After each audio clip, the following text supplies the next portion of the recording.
Sorry, we're just a few minutes late. I'd like a motion to go back into open. So moved. Do I have a second? Any do that? Second. Sorry. Okay. All in favor?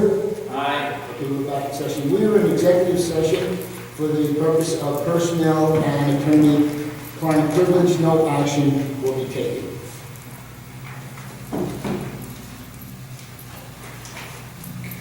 At this time, I will open up the first public portion on agenda items only. Anyone wishing to speak, please come forward, state your name and address, and you have 3 minutes. You go too.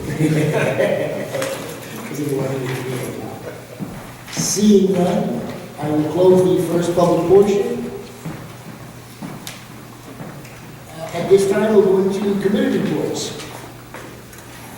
Any committee report? Mr. President, I have a few committee reports. Just a second. Want me to go first? Go ahead. Mr. President,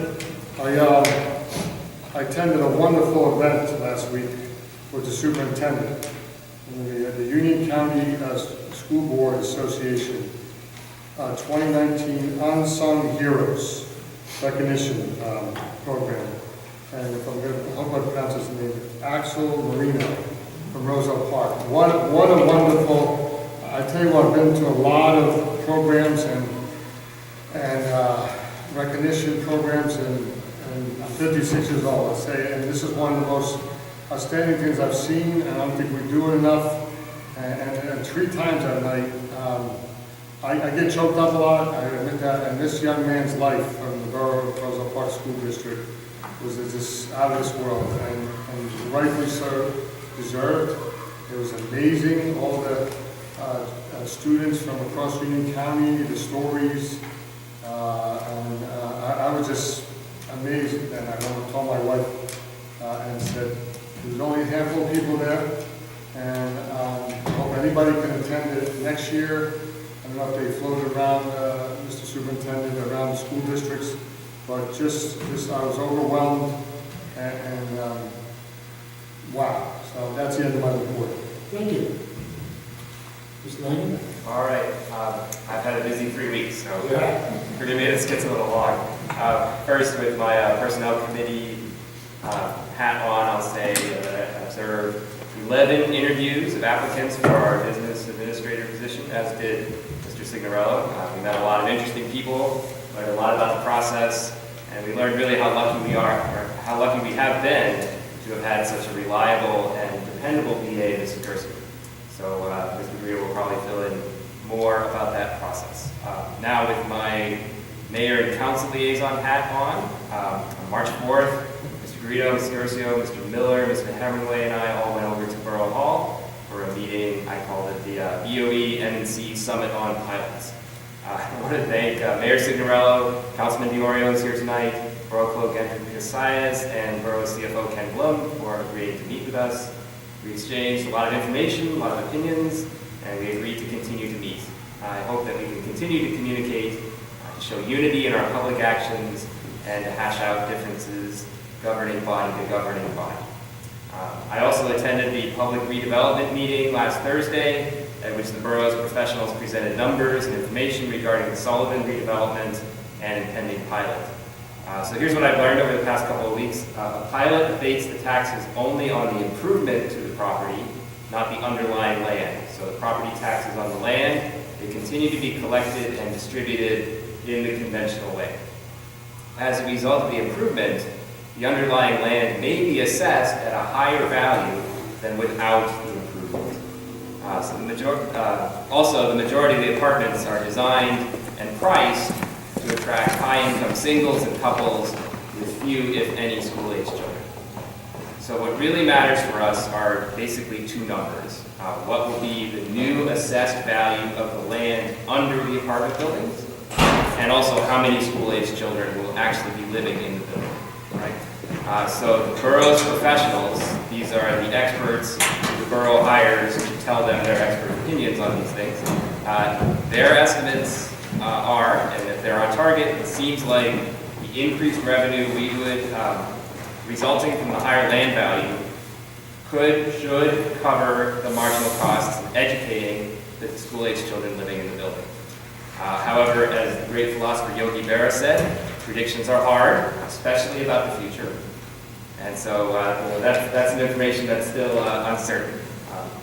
I've asked if there's some data to which you can attach a confidence to those predictions.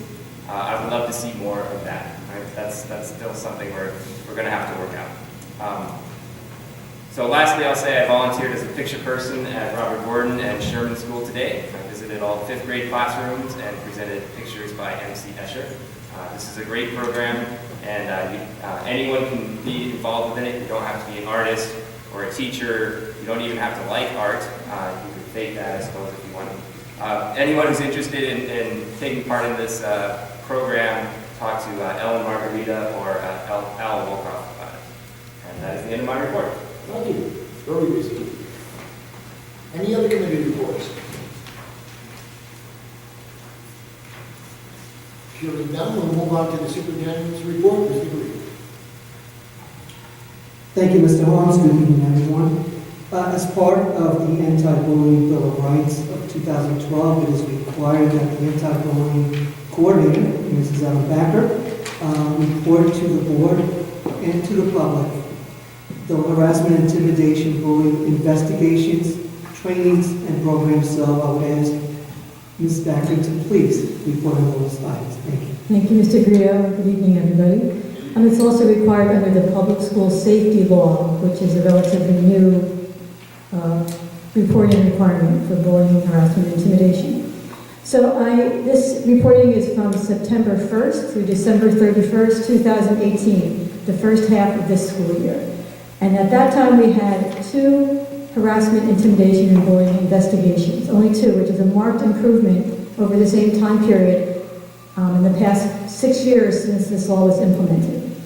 And of those 2 investigations, one was deemed to be a harassment, intimidation, and bullying. The other case did not meet the criteria.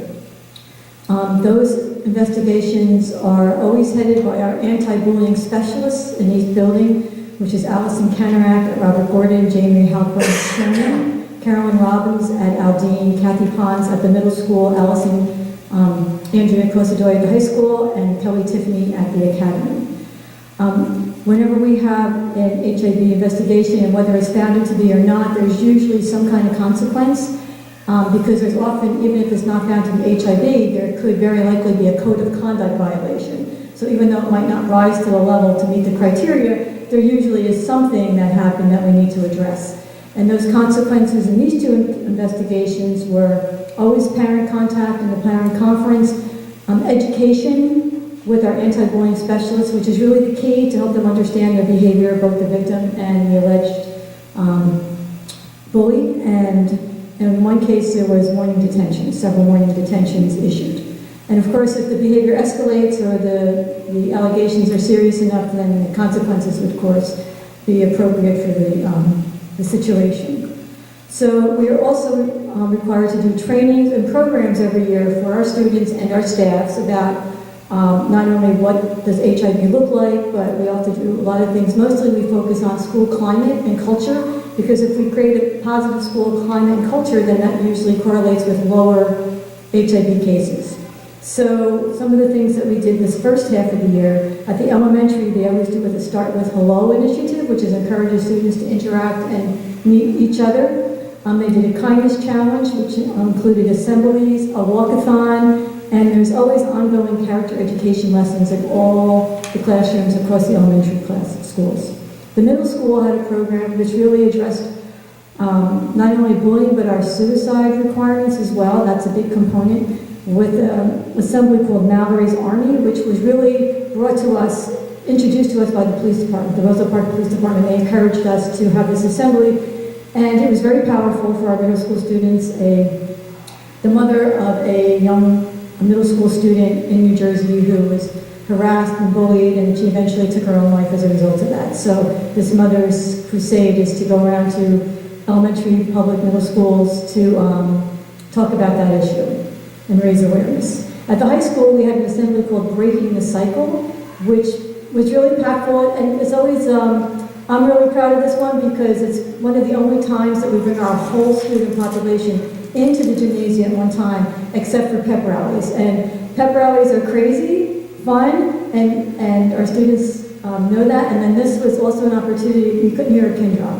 and to have all 600 of our students there being so engaged and so attentive to the speakers who shared their stories about their challenges and situations growing up and as adults and as parents and students, which really struck a chord with a lot of our students. One in particular was a young man who happened to be, he was previously a gang member, and his experience with that and how he changed his life. So it reaches all of our demographics and some of the experiences that our own students bring in and makes it relevant to them.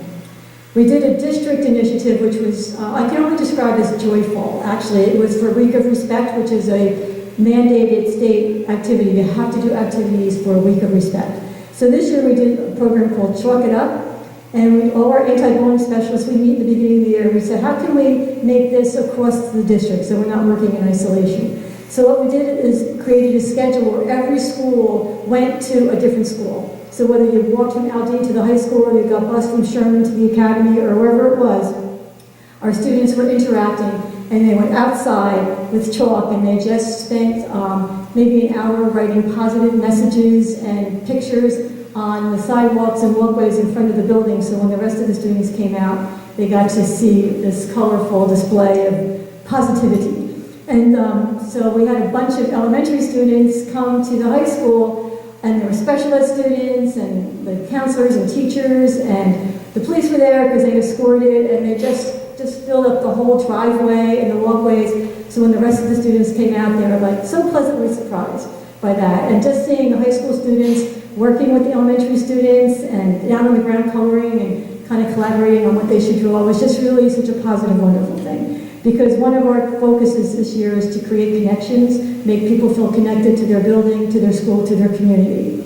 And again, one of the things that they do at the high school that we've continued, and we started as a staff initiative, and the students took it over this year, was that every student gets hand-delivered a birthday card during homeroom. And as a high school, you might think, oh, that sounds a little trite maybe, but there's plenty of students who might not have their birthdays acknowledged at all. So even that little thing makes them feel special, and that's our goal. So we also have meet often with our school safety team. Each school is required to have a safety team, which is headed by the anti-bullying specialist, where they talk about this climate, the culture, where it can be improved. We also meet as anti-bullying specialists, and I attend the Union County Anti-Bullying Coordinators meetings 5 times a year. So that's our wrap up for the first half. I will be back again for other reporting requirements, but that's it for now, if anybody has any questions. Okay, thank you. Mrs. Becker, thank you very much. I want to commend you and congratulate the entire staff for all the activities that we're doing. Mental health and social emotional well-being of our students, it's a priority, and it's something that it's very important to me. So I want to thank you for all that you are doing with the bullying activities around the district.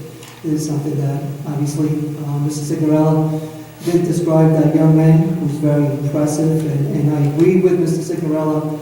The Unsung Heroes, one of those events that I wish they happened more, because it really gives value to students who work hard, who are at a disadvantage, and succeed. And Mr. Signorella was choked up, so was I. Some of the stories that we heard that night were so uplifting. And we're doing so much here, and that's part of our social emotional model that we certainly want to continue to adopt as the years come on. So thank you, Ms. Backer. I just wanted to mention a couple of things. Last week, there were 2 reports one report that came out and school ratings that came out in the newspaper. I just wanted to briefly comment on that. One is the school performance report, which is kind of a school report card, and is full with a wealth of data, if anybody has looked at it.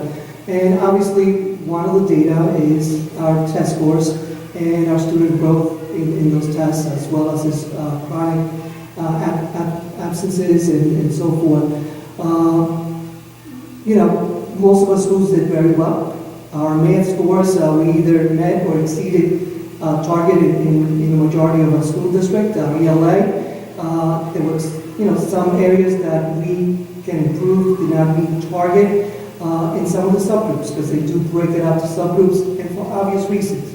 Some are in the ELL subgroup because they just learned the language and they have not mastered that skill yet.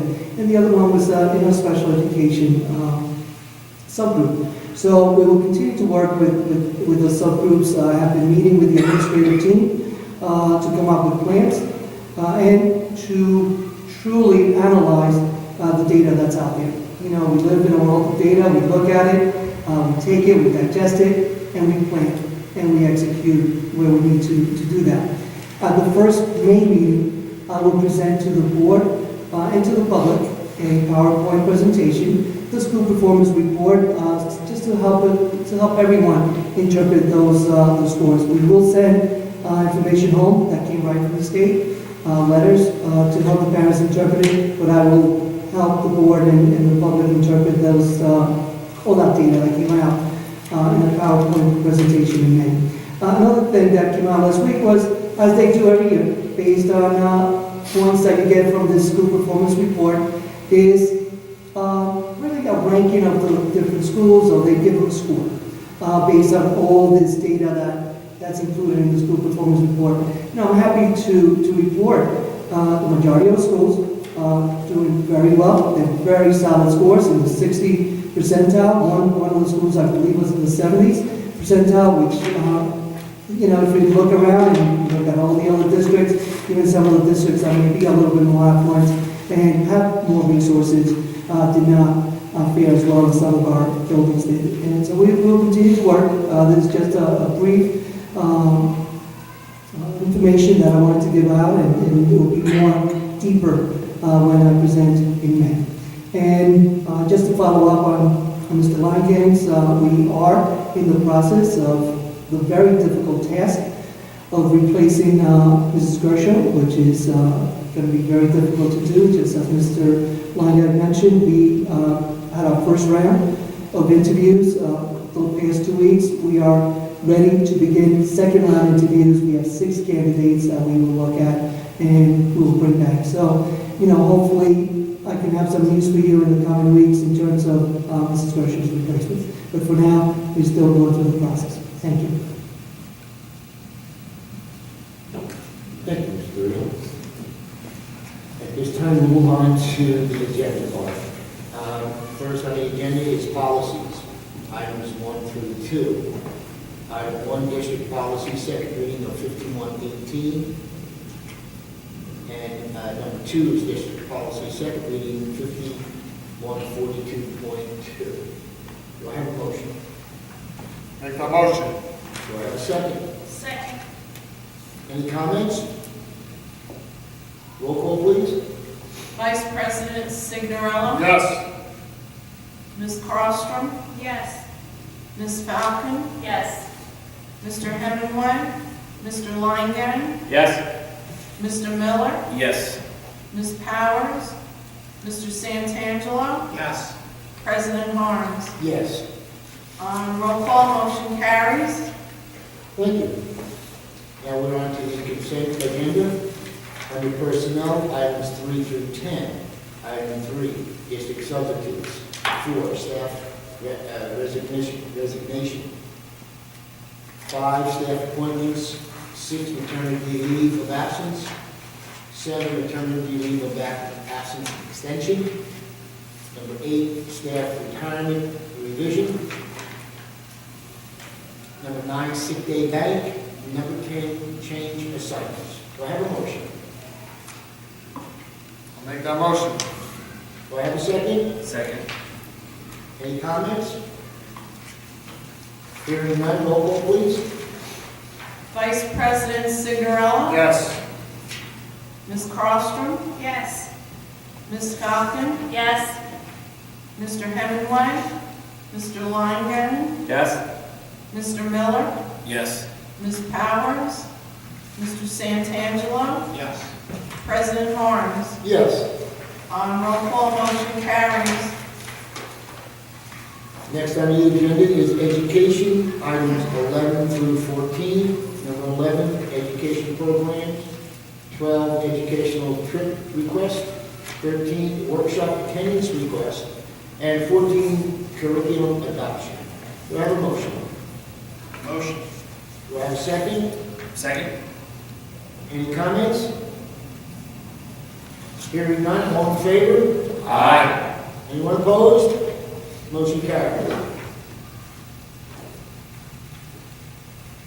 Next on the agenda is business, items 15 through 21. 15, monthly certifications.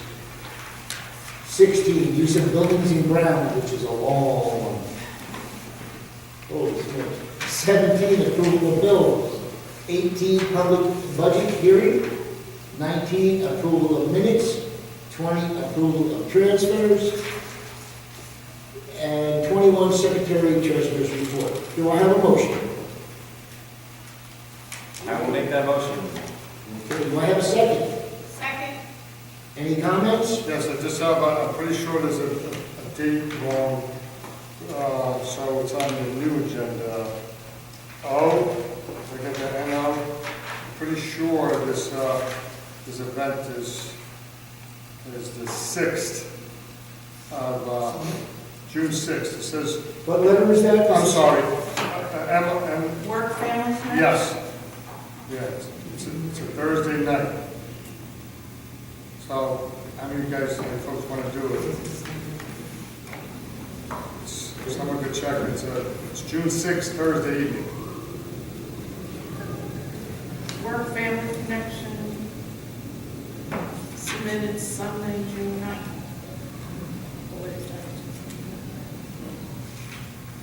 Okay, that's We'll all. have to. If you could check on the We'll check website. that, and if there's a correction to be made, we'll make I'm it pretty at sure the it's- next meeting. Thank you.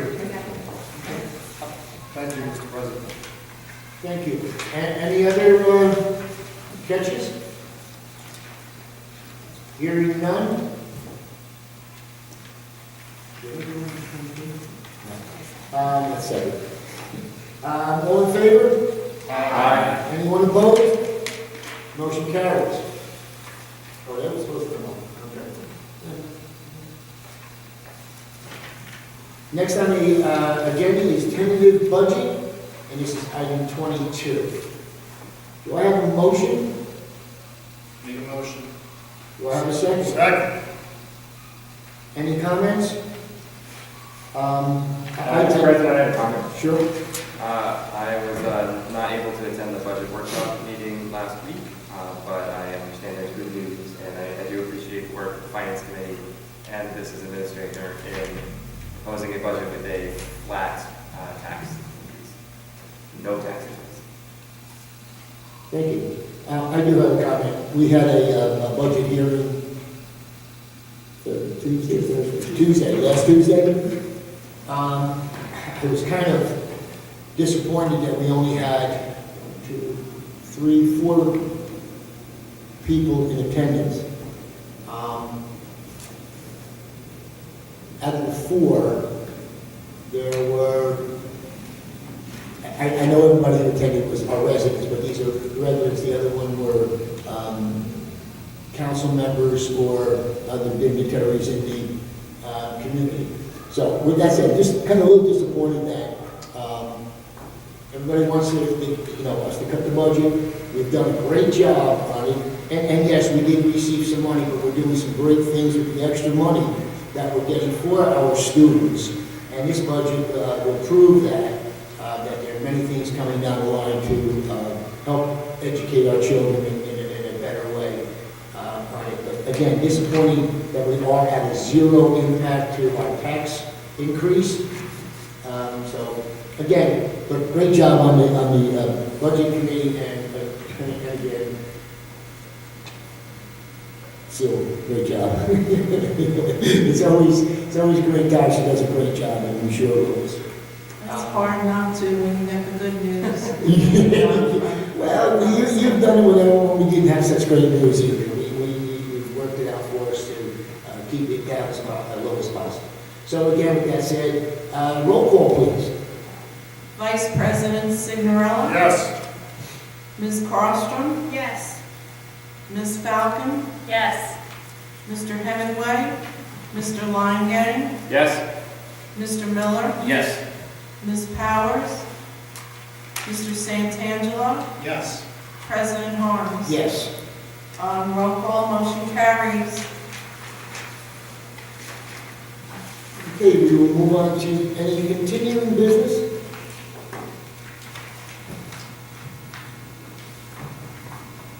Okay, we'll move on to any new business.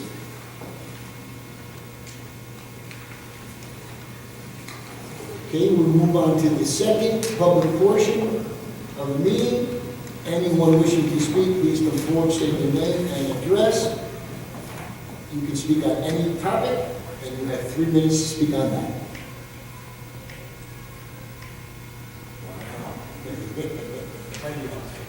Just come up and say hello, just say hi.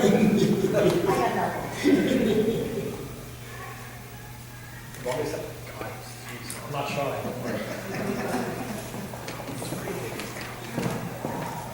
Joe DiOrio, Council Member 24 Watch.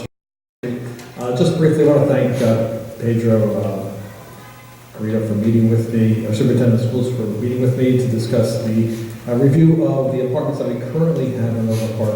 We put together a list of all the apartments that have 4 units or more in our community and trying to determine how many school-age children are generated based on the number of units. So I know he's working on finalizing those figures.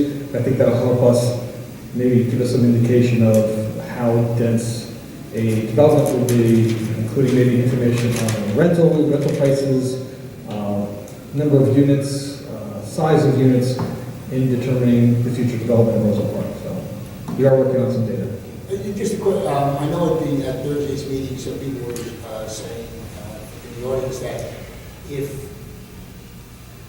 I guess if we knew the law, meaning the number of children can be in, how many apartments, or how many bedrooms, the ages for that, and then I thought there was a size of the rooms that they can actually be in, and you can't put it in a closet, meaning a walk-in closet, have 2 children sleeping in that. Is there any way that the council could send us kind of the ordinance, or is it something we can just look up?